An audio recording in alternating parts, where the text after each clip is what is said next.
अस्सलाम वालेकुम नाज़रीन, सोहराब बरकत आपसे मुखातिब है। दो तीन बड़ी इंपॉर्टेंट खबरें हैं। बड़ी खबर एक तो ये है कि इमरान खान की एक स्ट्रैटेजी काम कर गई है और जो चीज़ इमरान खान चाह रहे थे वो हो गई है। कम से कम दुनिया ने रोला पाकिस्तान के हालात के ऊपर डाल दिया है, वो आपके सामने रख देते हैं। दूसरी बड़ी खबर यह है बजट। पाकिस्तान में बजट पेश कर दिया गया है और हकीकत यह है कि बजट के ऊपर ना तो मेरी एक्सपर्टीज है फाइनेंसिस के ऊपर, इकोनॉमी के ऊपर, और ना ही बजट के बारे में आप कुछ ज्यादा जानना चाह रहे होंगे, बल्कि थर्ड वर्ल्ड कंट्रीज में ये अल्फाज का, डिजिट्स का एक गोरख धंधा है जो फ्रॉड के तौर पर लोगों को कंफ्यूज किया जाता है, लोगों को बेवकूफ बनाया जाता है, लोगों को उलझाया जाता है।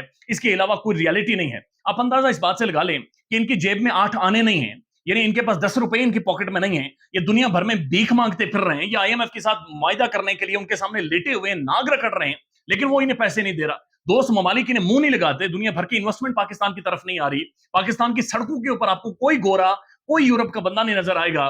तो इनके इन्वेस्टमेंट तो दूर की बात है, टूरिज्म इनका खत्म हो गया है। तो फिर ये किस चीज, किस बुनियाद के ऊपर यानी ये बजट बनाएंगे? एक्सपोर्ट इनकी खत्म हो गई है, सैलाब की वजह से फसलें इनकी तबाह हो गई हैं, एग्रीकल्चर इनकी बर्बाद हो गई है, लेकिन यहां पर बैठकर जी बजट बनाया जा रहा है और बजट के ऊपर तकारीरें होती हैं और टीवी प्रोग्राम्स और एक ढकोसला ड्रामा पाकिस्तानी अवाम के सामने डिजिट्स के नाम पर रखा जाता है। दुनिया भर की जो डेवलप्ड स्टेट्स होती हैं, जो दुनिया को एक्सपोर्ट करती हैं, जो आर्टिफिशियल इंटेलिजेंस से वाकिफ हैं, जो टेक्नोलॉजी से वाकिफ हैं, जो जदीद रियासतें हैं, जिन्होंने अपने लोगों को पढ़ाया है, समझाया है, डेमोक्रेसी से वहां पर जिनकी कोई पॉलिटिकल क्रेडिबिलिटी है, वो बजट देते हैं, वो कोई सालाना मुआशी अहदाफ तय करते हैं, वो कोई रेवेन्यू के अहदाफ तय करते हैं। यहाँ पर तो लोगों की इनकम ही नील है। उनसे आपने क्या रेवेन्यू लेना है? क्या आप लोगों ने टैक्स मजीद लोगों के ऊपर लगा देना है? बल्कि बर्बाद करके रख दिया है। आप अंदाजा लगाएं, इन्होंने मुलाजमीन की, सरकारी मुलाजमीन की तनख्वाहों में 35% इजाफा कर दिया है। जरदारी साहब ने तो बगैर रोला डाल के कहा नहीं, 50% तक जाना चाहिए। यानी ये 35% इनसे बंदा पूछे कि ये लाओगे कहां से?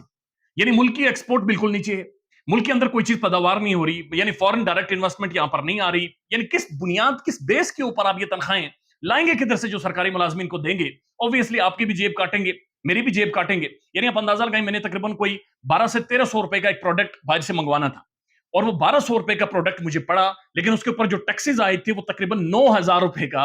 यानी जब तक वो फाइनल प्रोडक्ट मुझ तक पहुंचा तो 9000 रुपए तक मुझे पड़ चुके थे और ये सारे टैक्सेस हुकूमत के खाते में गए हैं। 1200 का प्रोडक्ट तकरीबन 9000 रुपए में जाकर मुझे पाकिस्तान के अंदर पड़ा है।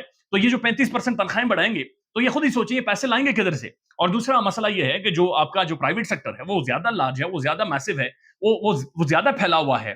तो प्राइवेटली जो लोग काम कर रहे हैं वो आज भी 12,000, 13,000, 8,000, 20,000 की तनख्वाहों के ऊपर काम कर रहे हैं। तो उनके हवाले से इनका क्या मैकेनिज्म होगा? उनकी तनख्वाहें कैसे बढ़ेंगी? प्राइवेट सेक्टर किस तरह से पैसे बढ़ाएगा? सेल्स नहीं हो रही, मार्केट बैठी हुई है, मुल्क के अंदर एक केओस है, पॉलिटिकल इनकी कोई क्रेडिबिलिटी नहीं है। लेकिन बहरहाल एक अच्छी चीज ये है कि ये बाकायदा से बजट के लिए, इलेक्शंस के लिए पैसे रख दिए गए हैं और इलेक्शंस इस मुल्क के अंदर होंगे। शायद उसके बाद हमने देखा है कि हालात मुस्तहकम हो जाएं। दूसरी खबर यह है जो इमरान खान की स्ट्रेटजी काम की है। इमरान खान को पता था कि पाकिस्तान के अंदर मीडिया को सेंसर कर लिया जाएगा, सोशल मीडिया को डरा दिया जाएगा, धमका दिया जाएगा। और हकीकत बात यह है कि बहुत डर है, बहुत खौफ है। यानी वीडियो बनाने से पहले मेरे जैसे एक आम सा बंदा भी खौफ खाता है, बात करते हुए खौफ खाता है, डर लगता है कि कोई बात इधर उधर ना हो जाए और कोई साहब बहादुर को कहीं गुस्सा ना चढ़ जाए। और साहब बहादुर फिर क्या करेंगे वो तो ना आप सोच सकते हैं, ना मैं सोच सकता हूँ, और ना ही खुदा यानी किसी को इस तरफ लेकर आए।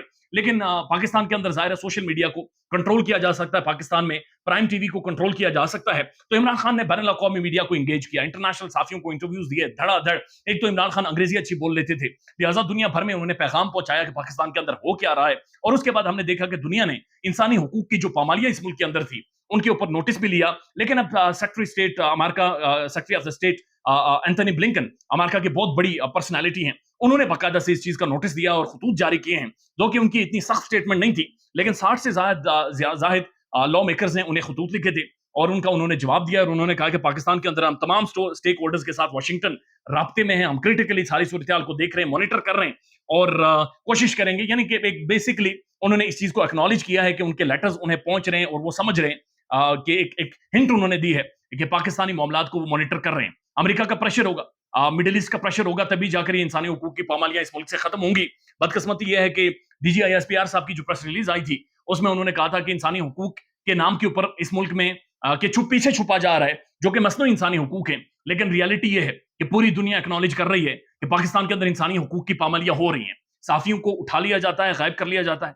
तकरीबन हजारों की तादाद में पॉलिटिकल प्रिजनर्स, सियासी शख्सियात को अंदर डाला गया है। एक पॉलिटिकल पार्टी को क्रैश किया जा रहा है, उसकी मीडिया के ऊपर अपीयरेंस को पाबंदी लगा दी गई है। और बेशुमार ऐसे इंसानी हुकूक हैं जिनकी लगातार धड़ाधड़ इस मुल्क के अंदर पामालियां हो रही हैं और दुनिया इसको एक्नॉलेज करना शुरू हो गई है। तो खान की जो स्ट्रेटेजी دنیا کو انگیج کرنے والی وہ کام آ رہی ہے. اور ظاہر ہے بڑے بڑے لوگ بھی صاحب بہادر بھی جانتے ہیں کہ جب بین الاقوامی پریشر پڑتا ہے تو پھر مشکل ہو جاتی ہے بہت سارے بین الاقوامی معاہدوں میں.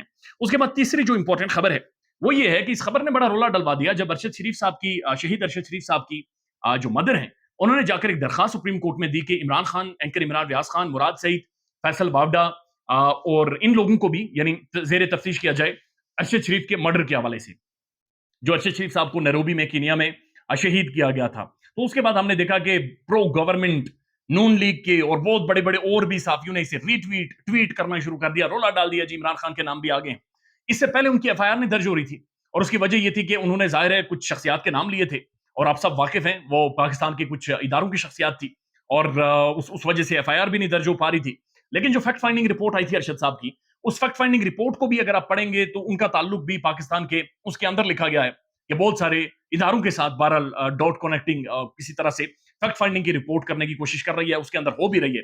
لیکن اب جو ارشد شریف صاحب کی جو والدہ ہیں وہ جو گئی ہیں عمران خان، اینکر عمران ریاض خان، مراد سعید، فیصل واوڈا کے خلاف، تو میرے خیال میں یہ انہوں نے بالکل ٹھیک کیا ہے. کیونکہ اس سے پہلے آپ دیکھیں تو مراد سعید، اینکر عمران ریاض خان یہ کھل کر کہہ چکے ہیں کہ برائے مہربانی ہمیں بھی اس تفتیش میں بلائیں، ہم بتائیں گے کہ ارشد کو ملک سے کس نے بھگایا تھا، ہم بتائیں گے کہ ارشد کو کون مارنا چاہ رہا تھا اور ارشد کو کس سے خطرہ تھا. ہمارے پاس ایسے ثبوت موجود ہیں کہ جس کے بعد ہم سپریم کورٹ یا پھر جو بھی ایک ٹریبیونل ہوگا، جو بھی ایک انویسٹیگیشن ٹیم ہوگی، ہم ان کے سامنے ثبوت رکھیں گے اور انہیں جا کر بتائیں گے کہ یہ وجوہات تھی جن کی وجہ سے ارشد یہاں سے گیا ہے اور اس وجہ سے ڈاٹ کنیکٹنگ ہو رہی ہے کہ ارشد شریف صاحب کو مارا گیا ہے کینیا کے اندر. تو یہ بہت ضروری تھا کیونکہ جب تک آپ ان شخصیات کے نام نہ لیتے تو یہ کیس آگے نہ بڑھ سکتا، چونکہ جن کے نام آپ نے لے رکھے ہیں ان کے خلاف تو ایف آئی آر بھی نہیں درج ہو رہی اور ان کے حوالے سے نہ تو میڈیا رپورٹ کر سکتا ہے نہ تو میڈیا کھل کر بات چیت کر سکتا ہے. لیکن جب یہ سارے لوگ جا کر بات چیت کریں گے، عمران ریاض بات کرے گا، مراد سعید بات کرے گا، عمران خان، فیصل واوڈا یا پھر سلمان اقبال جب بات چیت کریں گے تو پھر خبریں بھی رپورٹ ہوں گی، پھر پتہ بھی چلے گا اصل میں ہوا کیا تھا، پھر پتہ بھی چلے گا کہ کون دھمکا رہا تھا، پھر یہ بھی پتہ چلے گا کہ ارشد شریف صاحب بیہائنڈ دا کلوز ڈورز اپنے دوستوں کو، ساتھیوں کو ساری چیزیں کیا بتا رہے تھے. تو یہ ایک ویل تھاٹ آؤٹ ایک پلان ہے، ایک زبردست اسٹریٹجی ہے ان کی فیملی کی جانب سے تاکہ ارشد صاحب کو کسی طرح سے انصاف ملے. اور میں ذاتی طور پر بلیو کرتا ہوں کوئی بھی سویلین ہے یا کوئی بھی ادارہ ہے، جب تک ارشد شریف کو انصاف نہیں ملے گا پاکستان کی جو تاریخ ہے، آنے والا جو پاکستان کا معاشرتی علم ہے یا پاکستان کی پولیٹیکل سائنس ہے، وہ انکمپلیٹ ہوگی ارشد شریف کے قتل کا معاملہ حل کیے بغیر. اور یہ آنے والی نسلیں 10 نسلیں آپ سے پوچھیں گی کہ وہ کون تھا اور وہ کون تھا کا پیچھا کرتے کرتے نیروبی کی سڑکوں، مگاڈی سڑک تک جا پہنچیں گی اور پھر بڑا مشکل ہوگا. خیال رکھیے گا اپنا. اللہ حافظ.